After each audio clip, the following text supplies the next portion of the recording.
19 अगस्त 2026 को वॉशिंगटन में अमेरिका के ट्रेड रिप्रेजेंटेटिव जेमिसन ग्रीयर के दफ्तर से कनाडा के ट्रेड मिनिस्टर डोमिनिक लेब्लांका निकलते हैं।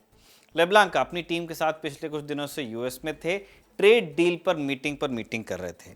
लेब्लांका के साथ उस दिन जेमिसन ग्रीयर भी थे। दोनों के चेहरे पर बड़ी मुस्कान थी। ऐसा लग रहा था कि टैरिफ सागा जो यूएस कनाडा के बीच में चल रहा था वो खत्म और बातचीत अब बन गई है। मीडिया से भी ग्रीयर ने यही कहा कि हमने कनाडा के साथ अधिकतर जो विवाद थे सुलझा लिए। एक दिन पहले यानी 18 अगस्त को ट्रंप ने भी ऐसी हिंट दी थी कि डील क्लोज होने वाली है, इसलिए सबको लग रहा था कि आजकल में डील अब साइन हो जाएगी यूएस और कनाडा में। ठीक 2 दिन बाद पूरी बाजी पलट जाती है। कनाडा के प्रधानमंत्री मार्क कार्नी अपनी टीम को फौरन कनाडा बुला लेते हैं और 22 अगस्त को वो मीडिया में अमेरिका की बखिया उधेड़ देते हैं।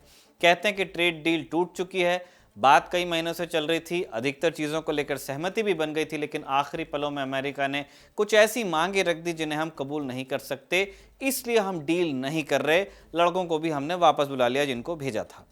उसके बाद उन्होंने वो कहा जो अमेरिकियों के कान में शीशे की तरह पड़ा होगा। कार्नी ने कहा, we have recognized from the start that America has changed and we recognize that sometimes its signature is written in pencil. यानी हम शुरू में ही जान गए थे कि अमेरिका अब पहले जैसा नहीं रहा, उसके वादे पर अब भरोसा नहीं किया जा सकता, वो कभी भी पलट सकता है। अनफेथफुल बॉयफ्रेंड का डिस्क्रिप्शन दिया गया अमेरिका को। अनफेथफुल बॉयफ्रेंड हमने कह दिया, मार्क कार्नी ने नहीं कहा था। कार्नी की स्पीच पिछले 2 दिनों से दुनिया भर में ट्रेंड कर रही है। लोग कार्नी की तारीफ कर रहे हैं, लिख रहे हैं कि ट्रंप जैसे बुली को ऐसी ही भाषा में जवाब दिया जाना चाहिए, क्योंकि कार्नी ने कहा कि हम अमेरिकी टैरिफ से डरते नहीं। अमेरिका टैरिफ लगाएगा तो हम डॉलर फॉर डॉलर मैच करेंगे। आप जितना गिरोगे हम आपको उतनी ही गहराई पर मिलते रहेंगे। लेकिन कनाडा की कंजर्वेटिव पार्टी इसे देश के लिए डिजास्टर भी कह रही है। उसने मांग रखी है कि सरकार वो प्रस्ताव रिलीज करे जो अमेरिका ने रखा था। ट्रंप ऑब्वियसली कनाडा के रुख और कार्नी की स्पीच से नाराज हैं। उन्होंने ट्रूथ सोशल पर लिख दिया है कि कनाडा को चाहिए तो वो सब जो एक अमेरिकन स्टेट को मिलता है, लेकिन वो अमेरिका का हिस्सा बनना नहीं चाहता। ट्रंप कनाडा को अमेरिका का 51वां राज्य बनाने की बात आज से तो कर नहीं रहे, 2018 से इस तरह की बातें कर रहे हैं। अपने पहले टर्म में भी ट्रंप ने एल्यूमिनियम और स्टील पर जो कनाडा से आता था उस पर टैरिफ लगाया था, तब जस्टिन ट्रूडो वहां के प्रधानमंत्री होते थे। बीते साल मार्च में ही ट्रूडो ने इस्तीफा दिया। उनके इस्तीफे की एक वजह ट्रंप का दबाव भी बताया जाता है। ट्रंप और मस्क ने कई बार ट्रूडो की सरकार पर सवाल उठाए थे, उनकी आलोचना की और इसी दबाव की वजह से ट्रूडो की लोकप्रियता में भी असर पड़ा था। ये इकलौता कारण नहीं था, एक कारक था। अब वैसा ही प्रेशर मार्क कार्नी के सामने भी बनाने की कोशिश ट्रंप कर रहे हैं। कनाडा के पीछे हटने के बाद उन्होंने कनाडा पर 50% टैरिफ लगा दिया है।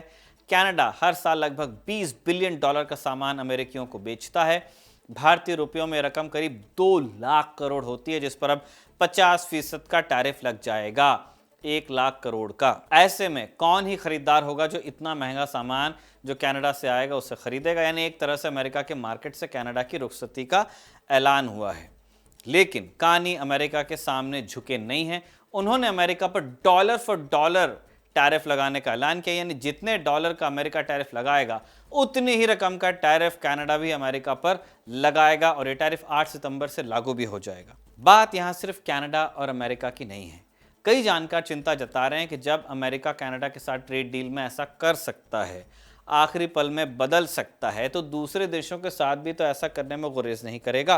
ब्रिटिश अखबार गार्डियन में ओलिविया बोर्डन लिखती हैं कि अमेरिका और कनाडा के बीच जो डील कोलैप्स हुई है, ये दूसरे देशों के लिए एक चेतावनी है, एक वेकअप कॉल कि नए अमेरिकी प्रशासन में, जो ट्रंप प्रशासन है, उसमें डील आखिरी घड़ी में भी टूट सकती है। भारत भी ऐसे देशों में शामिल है जिनके साथ अमेरिका ने अब तक ट्रेड डील फाइनल नहीं की है, जबकि भारत उन देशों में से एक था जिसने सबसे पहले अमेरिका के साथ ट्रेड डील पर बात शुरू की थी। उसके बाद कई देशों के साथ डील फाइनल हो चुकी है, कुछ के साथ टूट चुकी है, भारत का नंबर आया नहीं है। भारत लगभग $45 बिलियन के ट्रेड सरप्लस के साथ अमेरिका के साथ धंधा करता है, यानी हमको फायदा है। यही बात ट्रंप को चुभती है। कहते हैं कि यह गैप कम होना चाहिए, इसलिए अब तक भारत के साथ बातचीत चल ही रही है। इसी साल फरवरी में जब अमेरिका ने भारत पर लगाए टैरिफ को 50% से घटाकर 18 किया था, तब भारत में उसका खूब सेलिब्रेशन हुआ, खूब शोर मचा। लेकिन इतने महीने तक टैरिफ की अनिश्चितता से जिन लोगों का जीवन प्रभावित हुआ, उस पर उतनी बात नहीं हो पाई। फरवरी में ही minister of commerce and industry Piyush Goyal ने कहा था कि हम अमेरिका के साथ एक बेहतर डील साइन कर लेंगे। इसमें भारत के किसानों का पूरा ख्याल रखा जाएगा, लेकिन अभी तक डील फाइनल नहीं हुई थी। फरवरी में कहा था, अभी क्या चल रहा है, अगस्त, खत्म ही होने वाला है। भारत की सबसे बड़ी चिंता यही है कि अमेरिका को भारत के एग्रीकल्चरल मार्केट में जगह न दी जाए, क्योंकि भारत की एक बड़ी आबादी आज भी खेती करती है, जानवर पालकर अपनी रोजी रोटी चलाती है। अगर इस सेक्टर में अमेरिकी प्रोडक्ट्स आ जाते हैं तो किसानों का नुकसान हो सकता है। कनाडा का भी ट्रंप के साथ कुछ ऐसा ही पंगा था।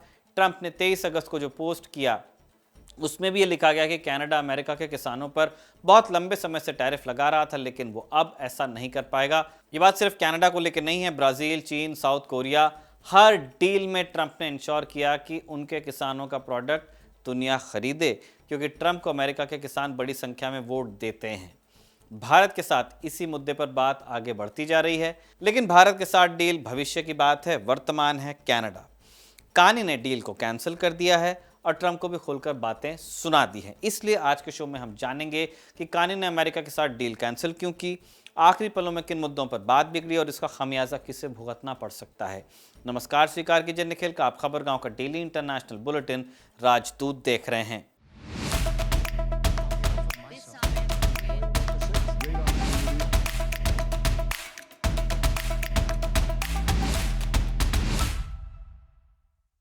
अमेरिका और कनाडा, दो पक्के एलाइज। पक्के कितने पक्के, उसका अंदाजा लगाइए। G7 के मेंबर हैं, फाइव आइज में ये शामिल हैं। इतिहास में एक ही ऐसा मौका पड़ा था जब दोनों की लड़ाई हुई 1812 में, जब अमेरिका ने ब्रिटेन के खिलाफ लड़ाई छिड़ी। तब कनाडा पर भी हमला किया था, क्योंकि कनाडा एक ब्रिटिश कॉलोनी था। लेकिन ये कॉन्फ्लिक्ट लंबी नहीं चली, जंग रुकी और उसके बाद से आज तक कनाडा और अमेरिका के संबंध अच्छे बने हुए हैं। 1979 में जब इस्लामिक क्रांति के बाद ईरानी चरमपंथी गुटों ने तेहरान में यूएस एम्बेसी के स्टाफ को अबडक्ट किया, तब कनाडा ने दोस्ती की शानदार मिसाल कायम की। हुआ यह था कि जब एम्बेसी पर ईरानी छात्रों ने चढ़ाई की, तब 66 लोगों को बंधक बनाया गया, क्योंकि ईरान ने खुद दुनिया को बता दिया था कि उसने एम्बेसी स्टाफ को अगवा किया है। इसलिए इनकी जान पर खतरा कुछ कम था, क्योंकि दुनिया जानती थी कि ये लोग ईरान के पास हैं। असली खतरा था उन 6 लोगों पर जो एम्बेसी पर हुए हमले के वक्त वहां से भाग निकले थे। इन 6 लोगों को तेहरान में कनाडा के राजदूत केन टेलर ने अपने घर में पनाह दी थी। अगर ये बात लीक हो जाती तो इन 6 के साथ केन भी मारे जाते, अपनी वाइफ के साथ, क्योंकि ईरान में कानून नहीं, बंदूक का राज था। लेकिन केन और कनाडा के डिप्लोमेटिक स्टाफ के जो बाकी लोग थे, उन्होंने इन 6 अमेरिकियों को न सिर्फ अपने घर में पनाह दी, बल्कि जब CIA ने टोनी मेंडिस और एड जॉनसन नाम के 2 स्पाइस भेजकर इन्हें तेहरान से रेस्क्यू करना चाहा, तो कनाडा की सरकार ने भरपूर साथ दिया। केन टेलर की पत्नी ने टिकट्स तक बुक करके देखी थी कि वर्कआउट हो पाएगा या नहीं। जब 6 डिप्लोमेट्स अमेरिका पहुंच गए तो थैंक यू कनाडा का बैनर लटकाया गया। ईरान ने तब धमकी भी दी थी कि कनाडा को इस धोखे की कीमत चुकानी पड़ेगी, लेकिन कनाडा ने परवाह नहीं की। इस कहानी पर बेन एफ्लेक ने 2012 में आगो नाम की फिल्म बनाई थी, जिसे 3 ऑस्कर मिले। फिल्म को प्रोडक्शन के लिहाज से अगर आप देखेंगे तो काफ़ी एक्यूरेट है, सीन्स बिल्कुल वैसे के वैसे बनाए गए हैं, लेकिन फिल्म में ऐसा पोर्ट्रे किया गया जैसे कनाडा वाले बस वहाँ बैठे थे और सब कुछ CIA वालों ने किया, जो कि सच नहीं था। कनाडा और ख़ास तौर पर केन टेलर और उनके स्टाफ के योगदान को जिमी कार्टर ने राष्ट्रपति रहते हुए और फिर आर्गो फिल्म आने के बाद भी सराहा था। इवन जो CIA के लोग थे, उन्होंने भी ये कहा था कि कनाडा ने बहुत मेहनत की। ये 70 के दशक का उदाहरण है। 11 सितंबर 2001 को अमेरिका पर आतंकवादी हमला होता है। अमेरिका अपना एयर स्पेस बंद कर देता है, क्योंकि एयरप्लेन से ही हमला हो रहा था। अब समस्या ये थी कि उस समय सैकड़ों अमेरिकी विमान आसमान में थे जो अमेरिका की तरफ आ रहे थे, पर वो अमेरिका में लैंड तो कर नहीं सकते थे क्योंकि एयर स्पेस बंद है। इस बीच कनाडा ने ऐलान किया कि वो इन प्लेन्स को अपने यहाँ लैंड करवाएगा, जबकि खतरा उतना ही कनाडा पर भी था कि अगर हमला US पे हो रहा है तो कनाडा पर भी हो सकता है। प्लेन्स इतने सारे थे कि कनाडा के सारे बड़े एयरपोर्ट्स पर भी इतने जहाज़ नहीं उतर सकते थे, लेकिन कनाडा क्योंकि एक बहुत बड़ा देश है, वहाँ बुश पायलट्स होते हैं, दूर दराज के इलाकों में लोग छोटे प्लेन से जाते हैं, तो वहाँ कस्बों में ढेर सारी एयर स्ट्रिप्स हैं। तो कनाडा की सरकार ने इन्हें फ़ौरन एक्टिवेट किया। करीब 238 विमानों को कनाडा में लैंड करवाया गया। कनाडा की सरकार ने इसे ऑपरेशन येलो रिबन नाम दिया था। हज़ारों लोग इस तरह कनाडा के अलग अलग शहर पहुंचे। ऐसे एक शहर था गैंडर। उस समय गैंडर की आबादी 10,000 थी, लेकिन 11 सितंबर को वहां 38 पैसेंजर जेट्स उतरे और इसमें से 6,500 लोग निकले, यानी शहर की आबादी अचानक 1.5 गुना हो गई। ऐसे लोग आ गए जिनका शहर से कोई लेना देना नहीं था और जिनमें से ज़्यादातर को ये भी नहीं पता था कि वो यहाँ कितने दिन फंसे रहेंगे। अब इतने ज़्यादा लोगों के रहने की व्यवस्था करनी थी, इसलिए स्थानीय लोगों ने वहाँ के स्कूल, कॉलेज, सरकारी इमारतें खोली। वहाँ जो आम लोग थे उन्होंने खाने पीने और रहने की व्यवस्था की। कई लोगों ने अपने घरों में इन लोगों को रुकवाया। इतना ही नहीं, जब अमेरिका ने अफगानिस्तान पर हमला किया तो कनाडा ने अपनी फौज भेजी। नेटो के आर्टिकल 5 के चलते कनाडा को लड़ाई में उतरना था, लेकिन ज़्यादातर नेटो देशों ने बहुत अनमने ढंग से लड़ाई लड़ी, क्योंकि जाना पड़ रहा है इसलिए जा रहे हैं। ब्रिटेन और कनाडा ही थे जिन्होंने बड़े पैमाने पर अफगानिस्तान में मिशन किए। कनाडा, जो कि जनसंख्या के लिहाज से एक बहुत छोटा देश है, उसके कुल 158 सैनिक अफगानिस्तान से ताबूत में लौटे। वो जो कैनेडियन स्टीरियोटाइप है कि यहाँ लोग बहुत पोलाइट होते हैं, लड़ते झगड़ते नहीं हैं, उस समाज में जब आप 158 मौतों का आंकड़ा रखते हैं, वो भी किसी और की लड़ाई में, तो आपको समझ में आता है कि कैनेडियन समाज में अमेरिका से दोस्ती कितना मायने रखती है। सोचिए, ऐसे पक्के दोस्त हैं अमेरिका और कनाडा। दुनिया में सबसे लंबी पीसफुल बॉर्डर इन्हीं दो देशों के बीच है। 8,891 किलोमीटर उसकी लंबाई है। अमेरिका का एक पूरा स्टेट है अलास्का, उसका एक्सेस कनाडा होते हुए ही है अगर ज़मीन से जाना है तो। लेकिन दोनों समाज इतने घुले मिले हैं और सरकारों ने सब कुछ इतना आसान कर रखा है कि अमेरिका कनाडा के बीच सालाना $1 ट्रिलियन का व्यापार हो जाता है। सोचिए, एक वक्त जिन देशों में इतनी मजबूत दोस्ती थी, आज वो एक दूसरे के दुश्मन बन रहे हैं। क्यों? ट्रंप। फरवरी 2026 में कनाडा में एक सर्वे कराया गया, उसके मुताबिक 48% ऐसे कैनेडियन नौजवान थे जो अमेरिका को पसंद नहीं करते थे। उसी रिपोर्ट में यह भी निष्कर्ष निकाला गया कि कनाडा में लोग अमेरिका को रूस से बड़ा खतरा मानते हैं और इसकी एक वजह डोनाल्ड ट्रंप बताए गए। ट्रंप ने अपने पहले टर्म में भी कनाडा पर टैरिफ लगाया था और दूसरे टर्म में तो उन्होंने दुनिया के कई देशों के साथ टैरिफ वॉर छेड़ी। कनाडा के साथ टैरिफ वॉर जैसी स्थिति पिछले एक हफ्ते तक नहीं थी, पर अब दुनिया के सारे बड़े प्रतिष्ठित मीडिया संस्थान इसे टैरिफ वॉर ही कह रहे हैं। तो ऐसा क्या हो गया एक हफ्ते में, उसको बताते हैं। कहानी शुरू होती है 18 अगस्त की रात से। ट्रंप ने सोशल मीडिया पर ऐलान किया कि अमेरिका और कनाडा के बीच डील हो गई है, अब उस पर 50% टैरिफ नहीं लगेगा। ट्रंप ने 50% वाला जो टैरिफ है उसकी धमकी पिछले महीने 20 जुलाई को दी थी, क्योंकि कनाडा के कई राज्यों में अमेरिकी शराब को बॉयकॉट किया जा रहा था। इसलिए ट्रंप ने कहा कि हम कनाडा को 30 दिनों का समय देते हैं, उससे पहले डील करें, नहीं तो टैरिफ लग जाएगा। ये टैरिफ मूल रूप से 19 अगस्त की आधी रात से लागू होता, लेकिन 18 अगस्त को ट्रंप ने सोशल मीडिया पर लिख दिया कि डील होने ही वाली है, पेपर वर्क चल रहा है, इसलिए 3 दिन और एक्सटेंड हम कर रहे हैं डेडलाइन को। अमेरिका की तरफ से बातचीत की कमान थी ट्रेड रिप्रेजेंटेटिव जेमिसन ग्रीयर के हाथ में। ग्रीयर एक हफ्ते से ज़्यादा समय से कनाडा के अधिकारियों के साथ कॉन्टैक्ट में थे। कनाडा की एक टीम वॉशिंगटन में आ गई थी। दोनों देशों की टीम्स दिन रात बैठ रही थी साथ में, बातचीत लगभग तय हो गई थी। लेकिन पॉलिटिको की रिपोर्ट के मुताबिक 21 अगस्त की दोपहर कहानी पलट जाती है। जेमिसन ग्रीयर मीटिंग हॉल में पहुंचते हैं और उनके चेहरे पर नाराजगी दिखाई दे रही थी, क्योंकि उनके मुताबिक आखिरी मोमेंट में कनाडा की तरफ से कुछ नई शर्तें रखी गई। खास तौर पर ट्रकों पर लगने वाले टैरिफ को कम करने की मांग सबसे बड़ी थी। शुरुआत में दोनों देशों के बीच ऑटोमोबाइल टैरिफ को लेकर एक समझ बन गई थी। कनाडा को उम्मीद थी कि अमेरिकी बाजार में जाने वाली कैनेडियन कार्स पर टैरिफ घटकर 15% आ जाएगा। अमेरिका इस शर्त पर तैयार हो गया था, लेकिन जब ट्रक्स की बात आई तो पेंच फंसा। अमेरिका बड़े ट्रक्स पर 15% से ज़्यादा टैरिफ लगाना चाहता था। ये बात कनाडा को पसंद आई नहीं, उसने बदलाव की मांग की, जिसे अमेरिका ने रिजेक्ट कर दिया। कनाडा की तरफ से भी इसी तरह के दावे किए गए। उनका कहना है कि लास्ट मोमेंट में अमेरिका ने ऐसी मांग रखी जिसे हम नहीं मान सकते थे। उनमें से एक मांग ऐसी थी जो हमारी दूसरे देशों के साथ व्यापार करने की आज़ादी छीनती थी। ये कार्नी ने भी कहा है। 21 अगस्त को जब मार्क कार्नी ने देश को संबोधित किया तो उन्होंने अपनी स्पीच में 3 वजह बताई। कौन कौन सी? नंबर 1, फ्रेंच भाषा और कल्चर को लेकर मतभेद। कॉन्टेक्स्ट ले लीजिए, तब समझ में आएगा। कनाडा में क्यूबेक प्रांत फ्रेंच भाषी है ना, इंग्लिश तो बोलते ही हैं वो लोग, एक बड़ा हिस्सा है जो फ्रेंच बोलता है कनाडा में। 400 साल पहले फ्रांस से लोग क्यूबेक आकर बसे थे। ये इलाका फ्रेंच कॉलोनी भी रहा है, लेकिन 7 ईयर वॉर्स के दौरान फ्रांस इलाका ब्रिटेन को हार गया, मतलब हारने के बाद रेपरेशन में देना पड़ा। अब ये है अमेरिकन वॉर ऑफ इंडिपेंडेंस से पहले की बात, 1776 के बहुत पहले की। कनाडा पर अंग्रेज़ों का कब्जा जब हो गया तो फ्रेंच यहाँ पे कमज़ोर हुई और अंग्रेज़ी का चलन बढ़ने लगा। इसलिए कनाडा ने आज़ादी के बाद यहाँ ऐसे नियम शुरू किए ताकि फ्रेंच लोगों का कनाडा में जो कल्चर है वो बचा रह सके।